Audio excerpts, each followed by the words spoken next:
Good afternoon. I want to thank Interim Chief Woods, Deputy Chief Becker, Director Pettis for joining us here today. We know that Columbus is not the only city experiencing a spike in violent crime. It remains truly devastating to see this violence in our own streets and across our neighborhoods. Far too often, these tragedies involve youth as both victims and assailants. I've said it before, I will say it again, and I will keep on saying it. Put the guns down. We need every single member of our community to step forward and hold those who commit these crimes accountable for their actions. But we also need families and support systems to stay connected with the youth in their lives, to know where they are at all times, and enforce curfews 24/7, 365. The city and the Division of Police cannot raise children. We need families to do that. This time, the city is not planning to allocate resources to enforce curfews.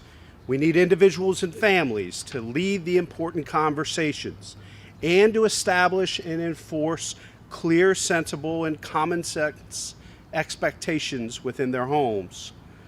For its part, the city is making unprecedented investments in programs and resources to keep our youth safe, active, and engaged as we head into the summer months.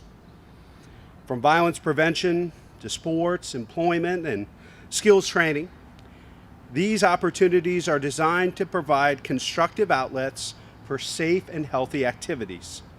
Columbus Recreation and Parks is offering more camps this year than before the pandemic back in 2019, in addition to late night basketball, free admission to city pools, and more. In parks, public service, Celebrate One and other city departments are working with community partners to hire hundreds of seasonal positions and offer paid skills-based training for our youth. Earlier this year, we announced the launch and expansion of several anti-violence programs, including Growing Up for young men in Linden, End the Violence, supporting approximately 80 young people, Safe Streets. Our bicycle officers are now patrolling neighborhoods and building relationships during additional hours of the day and months of the year.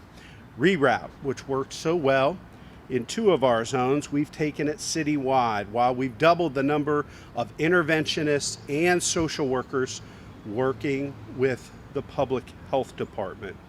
And Safe Neighborhoods, based on the work of renowned criminologist David Kennedy.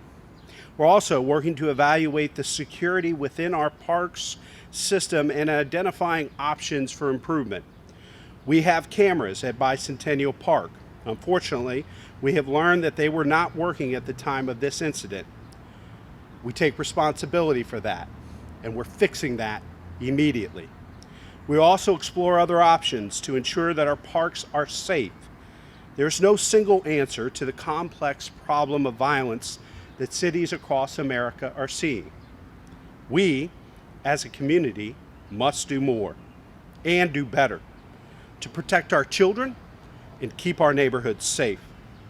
It is vital that we all work together to promote a safe and vibrant Columbus and to prevent tragedies like what occurred this past weekend from ever happening again.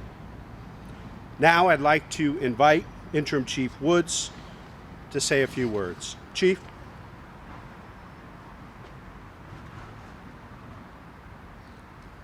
Thank you, Mayor, and thank all of you for being here this afternoon.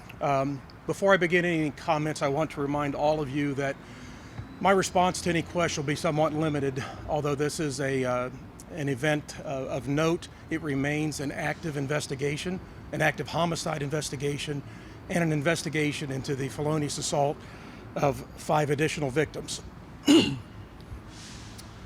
At 10:06 p.m. on the 22nd, Columbus Police Radio began receiving phone calls regarding loud noise complaints and loud music complaints at 233 Civic Center Drive, which is Bicentennial Park. We received a total of 9 calls indicating that there was some type of loud disturbance, loud music, and people in that area. At 10:39, we received some additional phone calls. Those phone calls indicated that it was a larger crowd and there was some kind of a disturbance. No information related to any type of violence or assaults going on, but just that a large crowd was in there causing some type of a disturbance. 11 p.m. is the shift change for 16 Precinct, which is the precinct that includes Bicentennial Park and most of downtown. So our first available car to be dispatched to the loud music and the disturbance occurred at 10:48 p.m. At approximately 10:51 is when that first cruiser was arriving. At that same time, the radio room began to receive information about a shooting that occurred at Bicentennial Park. The first cruisers at scene radioed information that there were a lot of kids running around. Again, at 10:51, we received the first call of the shooting, and additional subsequent phone calls reported additional shots being fired in the area. At that point, multiple officers from 16 Precinct and adjoining precincts responded and encountered a lot of people fleeing the scene. When officers arrive at scene on one of these, the first order of business is to try and secure the crime scene to make sure that there's no active threat continuing. The second priority is to then to care for victims. So they began searching for victims and again located 6 individuals that had been shot and 2 individuals that had been injured, we believe through being trampled as the crowd ran. As they were securing those victims, most of our witnesses fled the scene, and we are asking that if anyone has information that was at that park, saw anything, recorded anything on their cell phones, is to provide that information to the Columbus Police. Homicide investigators have been working this diligently since this occurred. We have received some information, we've received some videos, but we know that there were a lot of people there. We know a lot of people have information, and we believe, based upon our experience, that there will be video that was taken at that scene, and we believe that video will help us with this investigation. So it's critically important that if a parent knows their child was there, to have that discussion with them. And if they discover any type of video or any information that they have, please reach out to us and provide us that information. Bicentennial Park remains an active crime scene. We have police cadets assisting our crime scene search unit right now by walking through that park and looking for any evidence that we have not discovered. That will continue for some more time. If that proves successful, we will again increase the number of personnel that are there searching for evidence. It's critically important that we recover any and everything that we can find at that scene. At this time, I'm going to let Chief Becker expand upon some of the investigative measures that are being taken.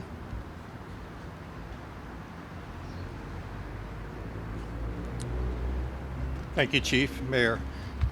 As Chief Woods said, at 11:51 Saturday, the city experienced our 77th homicide of 2021. In addition, 5 other victims were shot. The detectives I have the honor of working with are actively working this case. One of the females who was shot, who wasn't deceased, the decedent is Olivia Kurtz, a 16-year-old child. One of the adult females who was shot, I had the honor of meeting just a few months ago. We had a situation on February 9th where an Amber Alert was issued for a stolen car, and there was an infant in the back of that car at the time it was stolen. There were sub-zero temperatures that day, and we were frantically searching for about 3 hours till we recovered that car. Police didn't recover that car until 2 young ladies called and told us where that car was. One of the females that was shot the other night was one of the heroes who helped save that baby's life just a few months ago. So it's not often that I get to interact with people that just a few months later are shot, but praying for her recovery. My condolences to all the families involved. As Chief Woods said, we need your help. There was approximately estimates of 100 people plus at the park that night. Very few stayed around to cooperate with detectives. As a parent of a teenager I'm well aware that teenagers walk around with their phones in their hand, recording constantly. They found out apparently about this party through an Instagram app. They're using their phones to find out about it. They're using them while they're there. As a parent, grandparent, guardian, I encourage you, if you believe your child was there, to be going through their phone, to looking at that if there is evidence, and coming forward to help share that with the police. The homicide detectives can be reached at 614-645-4730. We can also receive tips anonymously or non-anonymously through Central Ohio Crime Stoppers. We're continuing to evaluate the evidence. Hundreds of pieces of evidence have been collected. It'll take a long time to process all that. And as Chief Woods mentioned, we continue to have people out there searching for additional evidence today. Some of the victims that were shot the other night went into surgery and weren't able to, meet with us immediately. So we'll be following up with all the victims. But again, I implore everybody, if you know somebody who may have been out there, encourage them to come forward, share that information so we can take the killer off the street, bring them into the justice system, bring these shooters off the street, get these guns out of the hands of children. All these victims were between the age of 14 and 19. These are all kids. And we have an obligation as adults to look out for these kids. And the way we can do that is get these guns off the street and bring these kids into the system so we can properly deal with this and prevent other people from experiencing these same tragedies. With that, I'd like to introduce the Director of Public Safety, Ned Pettis Jr. Thank you, Chief. Thank you, Chief. Thank you, Mayor, for having me here to speak. I want to close today with a message to our community's parents and grandparents. I was notified of this shooting around midnight Saturday night, early Sunday morning, with very basic details. A short time later, I received an update with some of the ages of the victims. 19 years old, 16 years old, children. This is beyond troubling. It's more than heartbreaking, and it is simply unacceptable. I am a parent and a grandparent, and like many in our community, I have grandchildren who live with me. We all have a responsibility here to see to the well-being and good conduct of our children and our grandchildren. We all need to work together to make our city safer and better. This is a problem so big that it's going to take all of us working together to address it. These are our children and our grandchildren. We want what's best for them and a safe environment for them to live in, to learn in, to grow up and be successful in. This is not a problem that can be solved by government alone. Police cannot be expected to be in all places at all times. Police cannot raise our children. It takes each of us, every family, every household, every block, to take accountability and to do our part. Parents and grandparents, I'm calling on you to step up, not only to account for your children's whereabouts and actions.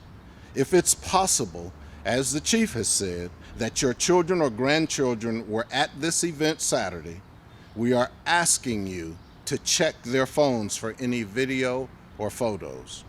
This could be the evidence that helps us find those responsible for this horrendous act of violence. We can do better. We must do better. But we must do this together. I urge all of you to do your part. These are our children, and it takes all of us to keep them safe, and it starts at home. Thank you.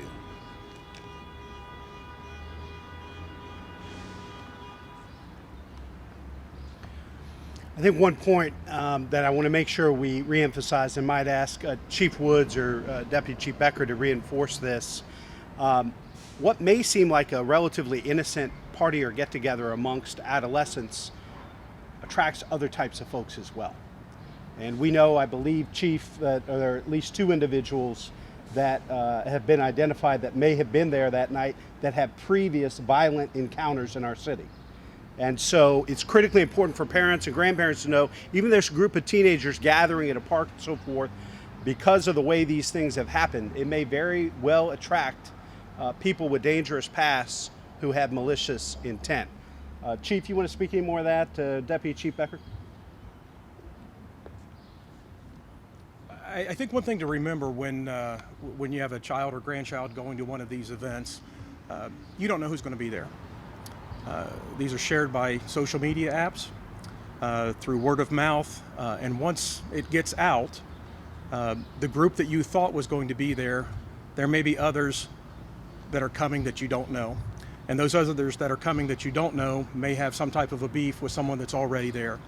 So you may attend a party and have all the good intentions in the world just getting together with friends.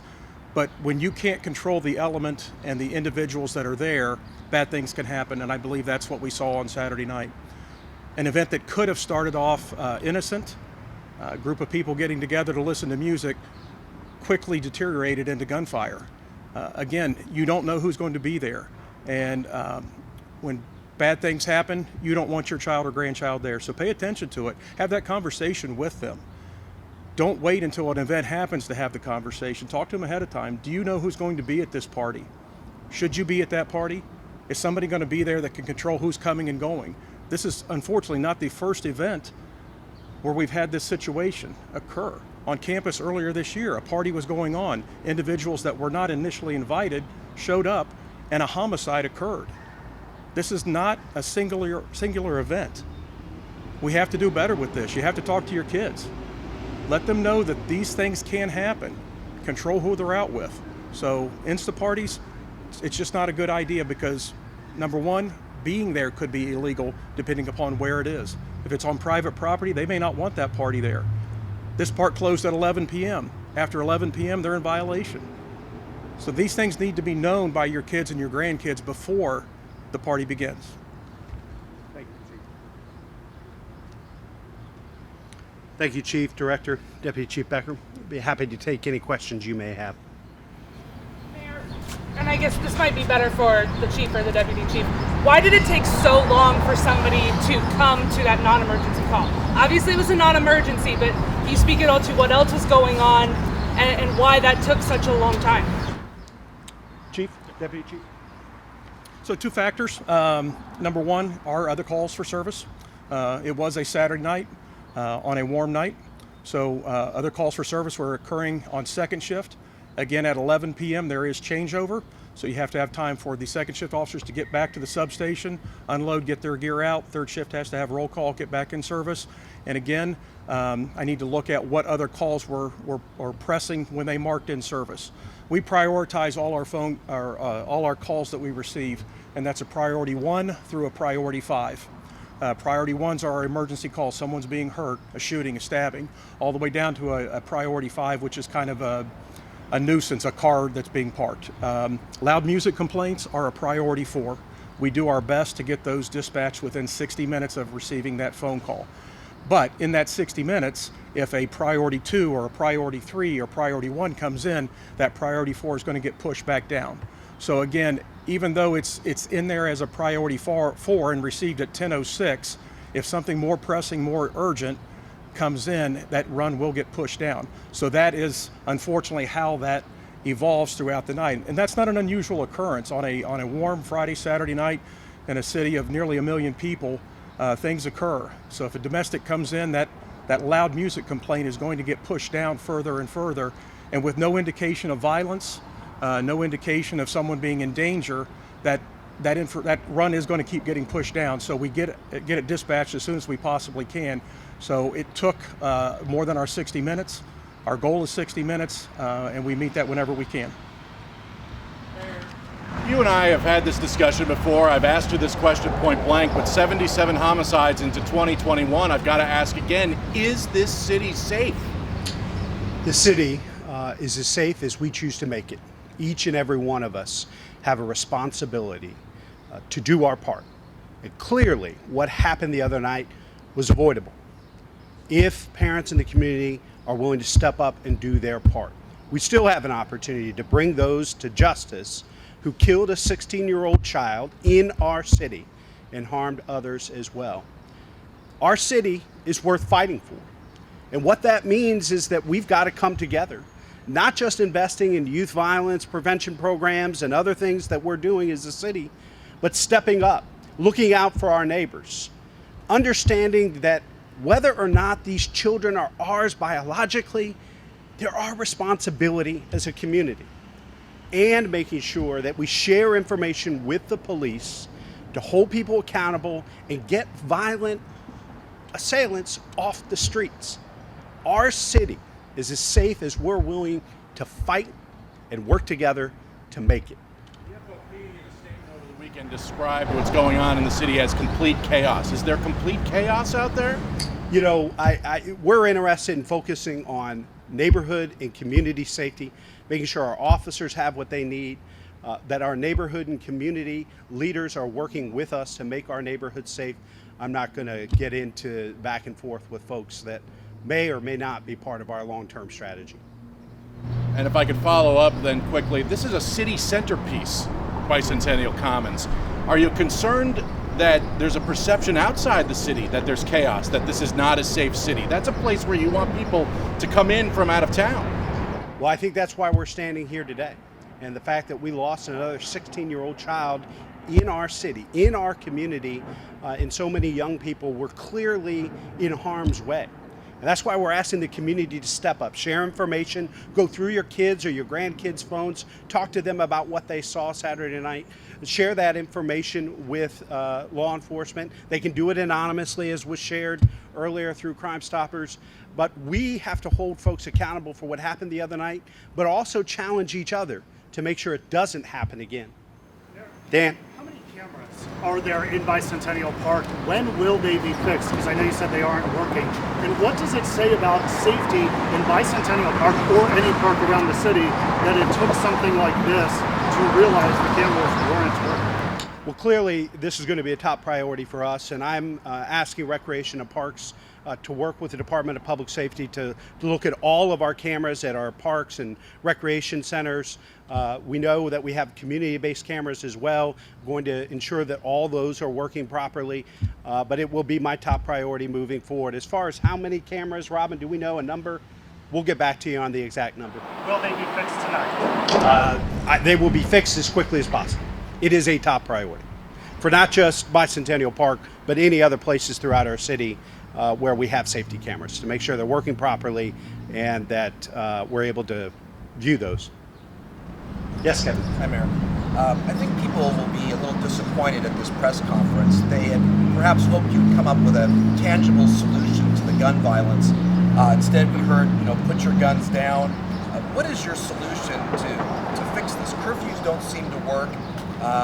Should parents and guardians of these children be held legally responsible when their children commit crimes like this? What can you do to get people's attention? Because I'm hearing a lot of words and not much action. Well, I think what the action you can see is clearly all of the investments and the changes we've made over the last year or so, continuing to expand things that have shown some promise and worked in different parts of the city, citywide, continuing to invest in, having our officers proactively out in community and neighborhoods through our bike patrol program, which we expanded both the amounts and the hours in which they're out there. We're continuing to invest this unprecedented investment we've made into youth programming and youth services, summer youth employment, all of those things coupled with our work within the Division of Police to tackle some of these issues. So we're going to continue to monitor what's working and expand it and invest in it and stop doing things that aren't working. As far as holding the parents legally responsible, that's something that certainly that we'll have to consider. What I'm asking folks to do is proactively take responsibility for the children in your household and families. And I know that, some kids are living with grandparents. They may be in foster care situations. They may be living with just one parent. I understand the complexity of our households here in Columbus and in cities around the country, but there are adults who need to take responsibility for their young people. The city and the Division of Police cannot raise children. So how do you get their attention? How do you get that parent, that guardian's attention to take that responsibility. We're going to have to continue to engage them, call them out, hold them accountable in ways, and engage them. Maybe there are additional resources we can bring to bear, or other partners can bring to bear, to support a family who may be facing a particular crisis. But we all need to be working together to deal with these issues. Mayor, there was a homicide at Bicentennial Park last year. Were you aware, were cameras working at that time, and were you aware if they weren't, and why weren't they fixed before now? I don't know exactly when the camera stopped working, but I will get you an answer on that. And as far as why they weren't working on Saturday night, I take complete and full responsibility for that, and we'll make sure that they are up and running as quickly as possible. And you're also expanding, late night basketball, swimming pools free of charge. We've gotten information that the city administration has asked for guard duty, taking patrol officers off duty to be at those places. Is that a concern, taking officers off patrol to be engaged in keeping some of these areas safe? Well, I think our hope is to put as many officers as possible into proactive community policing engagements with young people and folks at the community and neighborhood level. With respect to the specifics, maybe I could ask Chief Woods if you want to speak to that. I don't think there's in any way, shape, or form we believe that we're putting our officers or the community at risk by doing that. We think this is a great way for us to have some proactive community policing engagements with young people, make sure those venues remain safe, that our young people are safe, and quite honestly, strike up some meaningful relationships with those in law enforcement and potentially expose them to careers in that. Chief Woods? So one of the avenues we try and explore with that is providing an overtime opportunity for officers to work at city pools or Park and Recs events. If those don't get filled through an overtime, we look at the event, we look at the staffing, and then we make a determination whether or not we should put an officer there that's on duty. That's not every time this happens, there will be an officer there. Those are looked at independently by the zone lieutenant as well as the precinct sergeant. But the first thing that we try and do is through overtime dollars that are provided by Rec and Parks, is to pay officers on their time off to come in and work those. So that's the first way we try to address that. Chief, had the cameras been working, and maybe this is for Chief Becker, and either one of you, had the cameras in the park been working, how would that have helped this investigation? Did that set you back based on the fact those cameras weren't working? Well, I won't say it sets us back, but it definitely is another piece of evidence that would have provided us information about what was occurring and who was there before the incident occurred. We do have body-worn camera of the officers that are responding. We're going to let the detectives take a look at that and see if there's information that the camera may have picked up on, that an officer's focused on a victim or something else that's occurring, but in the background the body-worn camera may have picked up a piece of evidence that we just haven't had a chance to identify yet. Right now the focus has been on the crime scene. As Chief Becker said, it's a large crime scene. Over 300 pieces of evidence have been recovered thus far, and we are actively searching that right now. So while the surveillance cameras from Rec and Parks would have been beneficial, it's not the only piece of evidence that we have to work off of. How many shooter or shooters do you believe were involved? We don't have any of that information yet right now. Again, we have two people that stuck around and provided information to detectives, but even as we speak this morning, Homicide was getting additional phone calls from people that were there, people that are providing information of people that they thought were there. So it's kind of a full court press from our homicide folks. All the four units are working together on this, taking information and gathering information for those lead detectives so they can work backwards and try and find these shooters and arrest them. I mean, it's not just identify them. We want to arrest them and we want to put them in front of a court. And that's the best outcome that from the Division of Police that we can have. The best outcome would have not to have occurred, but it did. So it's our responsibility to conduct that investigation and arrest somebody out of it. Chief, do you think a reward in this case would help bring people forward with information? I know you mentioned... Kevin, I didn't hear the first... Do you think a reward in this case would help bring forward information that you say you need? You know, right now I won't say yes or no, because I know we're getting information. We try and use rewards when information starts to dry up or it's not being productive. But as Chief Becker and I discussed before we came over here, Homicide is getting those phone calls. We will be checking back with Crime Stoppers, seeing what information they have. We have ways online you can provide information. So there are a lot of avenues where the public can call in and provide us information. This press conference is another plea to get information. So if that information that we get over the next few days isn't successful, isn't productive, then a reward may be something we look at. But right now, excuse me, right now we're getting that information, so keep it coming. We want to hear it. Do you have any idea how many shots were fired at the park? No, we don't. And that's part of the investigation is looking for shell casings, looking for any bullet fragments. That's why we have that extra eyes over there right now. We've got cadets that are probably going to be getting down on their knees, walking and looking through the grass. It's thick grass right now, springtime, so it's difficult to locate.